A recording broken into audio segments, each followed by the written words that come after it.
Hello, my name is Marissa Willits, and I decided to do my case study on myself when I was a little kid.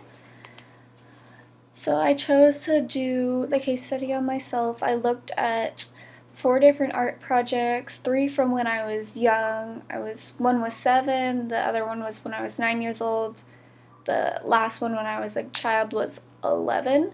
And then I also did one from this year, so that way I could really compare what my artistic style was back then and today. So I was a very outgoing child, but I was also shy. I loved art until I got into middle school, and I only recently just started to actually do art again. I was able to speak to my mom for reference of what I was like at these different ages and really why I stopped doing art. So, my first art project that I have is of a clay handprint that I did when I was 7 years old. We did this in my second grade class. We had a guest speaker actually come in, and she showed us all of these different pottery things that she created, and she helped us do these they're like hanging wall handprints just for our parents and stuff.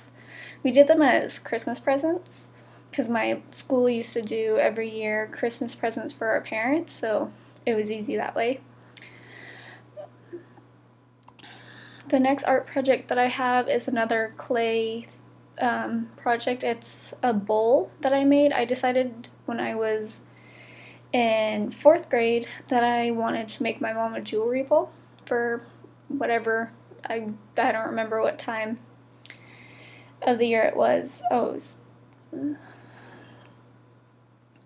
was about age 9, and I really did not enjoy this project. It was not as fun as the first project was, I think because I was a little older and I was starting to get in that stage of I want it perfect, and it wasn't perfect, which really bugged me when I was little. But nowadays I look back and I think, oh wow, I actually did pretty good on that for how old I was. My third art project that I have here is a watercolor painting of the mountains. I did this in grade 6. I was about 11 years old.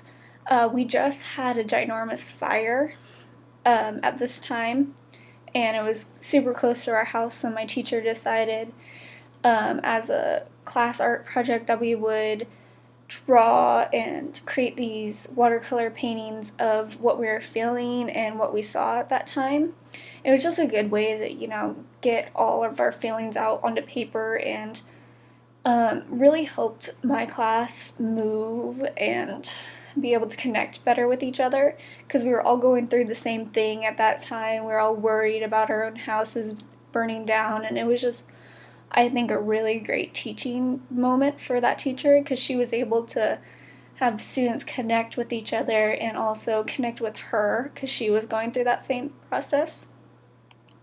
The last art project I did was just a couple weeks ago. We had this art project for the summer class, and